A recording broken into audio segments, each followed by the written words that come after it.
Welcome to Virtual Voices. I'm Eli, one of your AI virtual hosts. Join us as we review previous videos from YouTuber Emmaus Road Productions.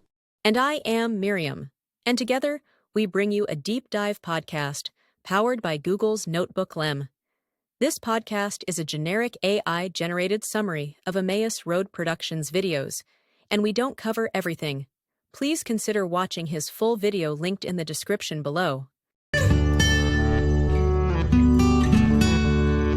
Hey everyone, welcome back. Now, today we're going deep on something a little different. It's part 5 of this 7-part series that Emmaus Road Productions is doing over on YouTube. Okay. And they're going through Pastor Chip Ingram's book, Why I Believe. Okay, cool. So it's kind of like a double deep dive because we get Ingram's points, like he's arguing for why the Bible is valid. Okay. But then we also get the commentary of Emmaus Road Productions. Yeah, I like that. I like getting like two perspectives on it because it can be such a dense topic. It can be. Yeah, so it's cool to kind of have those multiple viewpoints. Absolutely. Yeah. And this episode in particular is all about chapter 4. Don't take my word for it. Okay. And one thing I thought was really interesting is that both the host over at Emmaus Road Productions and Pastor Chip Ingram, they actually talk about their own struggles with doubt, which I thought was really cool. You don't often see that. Yeah, you don't. Like, they're just admitting straight up, like, It's refreshing. hey, we question things too. Yeah. Yeah, I think it makes them more relatable, you know? Because I think a lot of people struggle with that, especially now, Yeah, you know, with so much coming at us from like the secular world. totally. Yeah. And I'm curious, for you listening, like, have you ever felt that tension, that pull between, like, believing and then those doubts creeping in? Absolutely. Yeah. I think it's just part of the human experience. Totally. You know, faith isn't always this like straight line. Yeah. There are going to be bumps along the way. Yeah, absolutely. And I think acknowledging that up front makes the whole conversation so much more honest. I agree. Yeah. It shows a willingness to engage with the complexity of it all. Yeah. And I think it sets the stage for a more authentic look at, like, the evidence and the arguments. Totally. So once they kind of lay that foundation of, like, hey, we all question things, Right. they jump into the first piece of evidence they're looking at, which is fulfilled prophecy. And Pastor Chip Ingram's argument is basically that these predictions about future events offer strong support for the Bible's divine origins. Okay, I can see that. Yeah. But they're not talking about like vague fortune cookie stuff, right? Oh, definitely not. Because Emmaus Road Productions really emphasizes the specificity Yes. and the historical accuracy of what we see in the Bible. Yeah. They actually compare biblical prophecy to, like, detailed blueprints Oh. as opposed to just, like, rough sketches. I like that analogy. I thought it was pretty good. Yeah. But here's the other thing. They're really careful to distinguish between prophecies that have already been fulfilled and ones that haven't yet. Okay. Yeah, that's important. Because, you know, there are some out there. Oh, yeah. And they actually caution against using those unfulfilled prophecies as, like, the main reason to believe. Right, because those are more open to interpretation. Exactly. Yeah. Like, who knows what could happen. Exactly. Yeah. It's more solid to focus on the ones that we can actually look back on and see, okay, this is what was said and this is what happened. Totally. So that's the kind of approach they're taking. Yeah. Which I appreciate. Yeah, it's definitely more grounded. Yeah. So what are some of the specific examples they bring up? Well, one of the big ones they spend a lot of time on is the prophecy about the destruction of Tyre. Okay. Yeah, I've heard of that one. Yeah. And it comes from Ezekiel 26. Oh, okay. And what's really striking about this prophecy is the level of detail. Oh, really? It's not just like, oh, this city is going to be destroyed. Right. It lays out all these specifics. Like what? Like, it predicts that Nebuchadnezzar is going to besiege the city. Okay. It talks about multiple nations being involved in its destruction. Oh. It even says that the ruins are going to be scraped into the sea. That's very specific. Right. And then it goes on to say that Tyre will become a place where fishermen dry their nets. Hmm. And, like, the most intriguing part is it says the city will never be rebuilt. Okay. So how does that line up with what actually happened? So that's where Emmaus Road Productions goes beyond just, like, stating the prophecy. Mm-hmm. They actually look into the historical records Oh, yeah. to see how it all played out. Yeah. And they point out that modern-day Tyre Yeah. is actually situated on a causeway. Uh-huh. It's not on the original site, Oh. which was totally obliterated, It's like a whole different... like a whole different location. Oh, okay. But they use this really great analogy to help illustrate the point. Okay, I'm intrigued. They say, imagine if San Francisco was completely destroyed. Okay. And then a new city, also called San Francisco, was built like across the bay in Oakland. Okay. Would that mean that the original San Francisco had been rebuilt? Right. No, of course not. Exactly. It's a new city in a new location. Yeah. Just like Tyre. Okay. I see that. It's a pretty clever way to make it relatable, I thought. Yeah, definitely. Yeah. So after Tyre, they move on to another pretty fascinating prophecy. Okay. And this one is Daniel's vision of the world empires. Oh, I think I remember this one. Yeah, it's from Daniel 2. And what makes this prophecy so unique is that it was written down before the events it predicts even happened. Oh, wow. So it's not like looking back and saying, oh, this is how things went. Right. It's like a genuine prediction. That's pretty impressive. Yeah. So basically, Daniel interprets this dream that King Nebuchadnezzar has about a statue made of all these different metals. Okay. And each metal represents a different world empire. And does it say which empires those are? It does. It predicts the rise and fall of Babylon, Okay. Medo-Persia, Mm-hmm. Greece, Yep. and Rome. Wow. And in exact order. And all of that came true. All of it. Yeah. Centuries before those empires even came to power. That's incredible. It really is. And Emmaus Road Productions mentions that this particular prophecy Yeah. is actually kind of controversial within Jewish tradition. Oh, really? Why is that? Well, because certain Jewish groups actually restrict the reading of Daniel 2. Because it has these, like, messianic implications. Oh, I see. It's like this prediction made so long ago that directly challenges their understanding of a Messiah yet to come. That's fascinating. I'd love to learn more about that. Yeah, me too.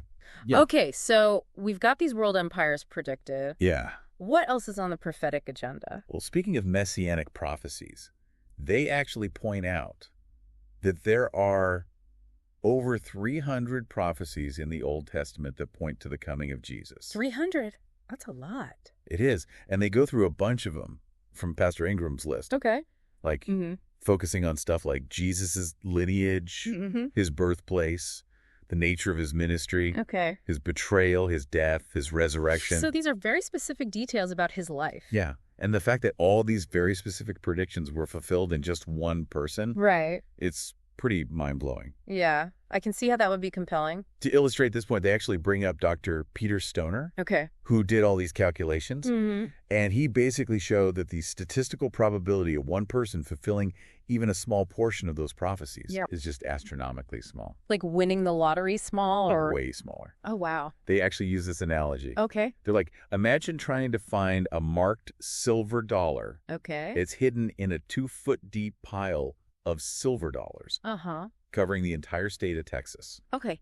That's a lot of silver dollars. That's the kind of odds we're talking about here. Wow. That really puts it into perspective. It does. It's like, okay, maybe this isn't just coincidence. Right. It makes you think. Yeah.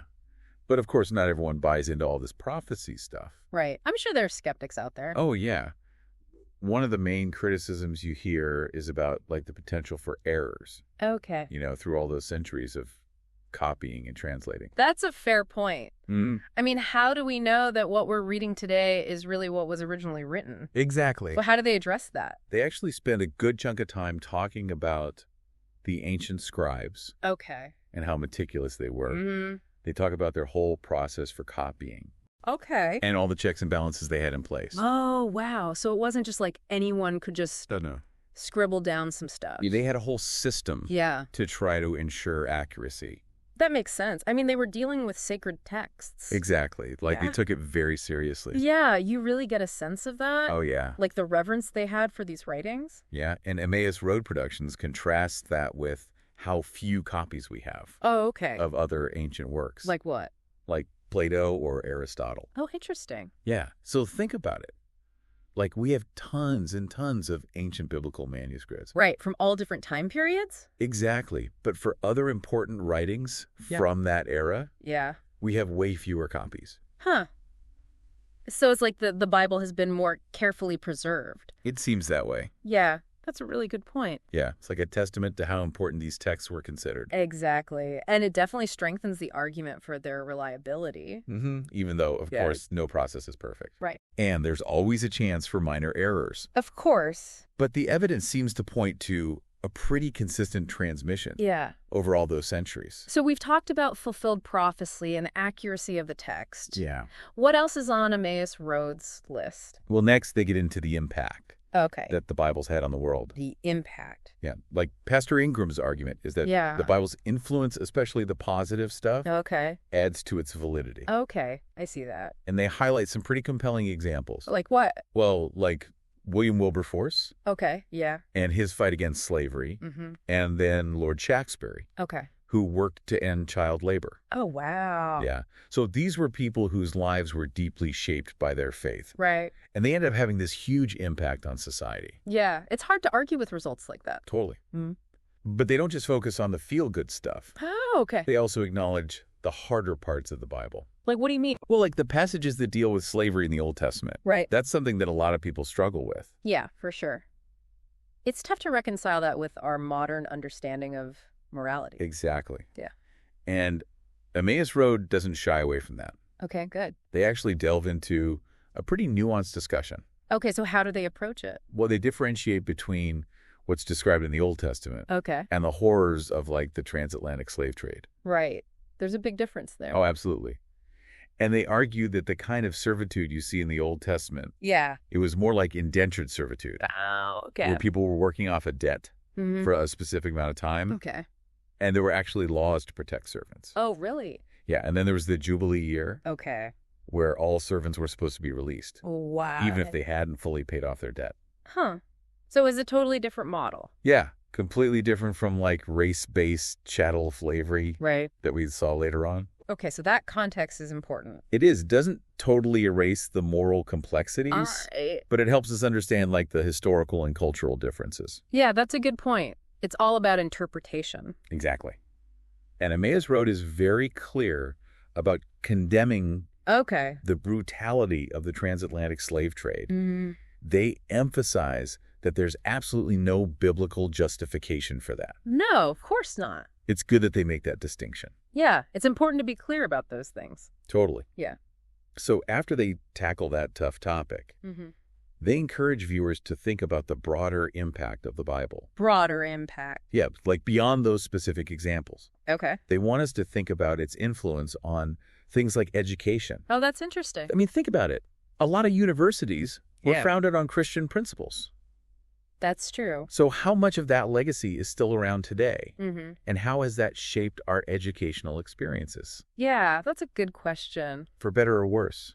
It's worth thinking about. Definitely. It's like those historical threads that Yeah. are woven into the institutions and values we have today. Exactly. And they also touch on the Bible's influence on healthcare Okay. and charitable work. Like Right. reminding us that so many hospitals and charities Yeah. have their roots in Christian beliefs. About compassion and taking care of the vulnerable. Exactly. It's easy to forget those connections. Yeah. But they're everywhere. They really are. And they even make a connection to the development of democracy and freedom. Oh, wow. Yeah, like the idea that everyone has inherent worth and dignity Mm-hmm. that's central to both biblical teaching Right. and democratic ideals. That's fascinating. It really is. It's amazing to trace those links. Yeah, and see how these ideas have shaped the world. So they start big picture with history and society, Yeah, but then they bring it back to the personal level. they do. They ask viewers to reflect on how the Bible's influenced their own lives. Oh, I like that. Yeah, it's like a gut check. Yeah, it makes you think, okay, how has this ancient book actually impacted me? Totally. Oh. Like, has it provided guidance or comfort, Yeah, inspiration or challenge? it's a powerful question. It is.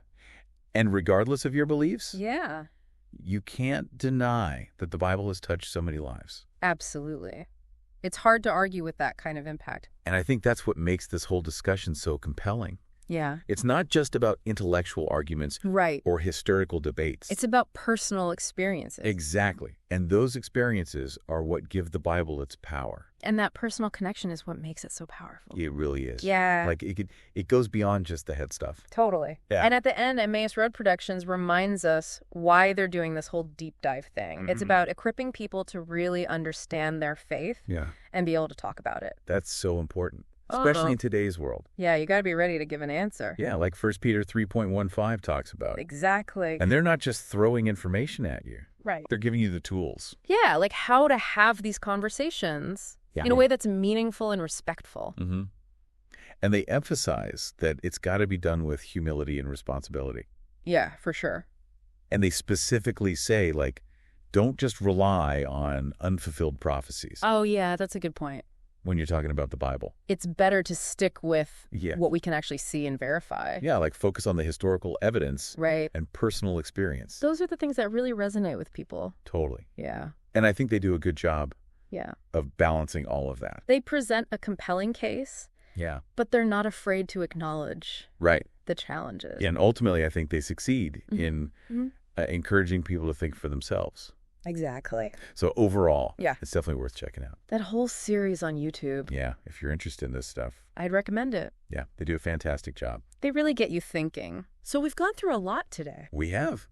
Yeah, prophecies, manuscripts, societal impact. It's been quite a journey. It has. But I think it's all connected. Yeah. And at the end of the day, Mm-hmm. it comes down to that one question Yeah. that Emmaus Road Productions poses. Okay. How has the Bible personally impacted your life? That is a good one. It is. It's a question worth sitting with. Yeah. Maybe journal about it. Mm-hmm. Talk to a friend about it. Or just think about it quietly. Yeah. See what comes up. The answers might surprise you. They might. So thanks for joining us on this deep dive. It's been a pleasure. And until next time, Keep exploring keep questioning. and keep seeking. We'll see you soon. Thank you for watching, and feel free to subscribe or take a look at some of these other videos. And always remember Matthew 6:33, but seek first the kingdom of God and his righteousness, and all these things will be added unto you. Until next time, have a great day.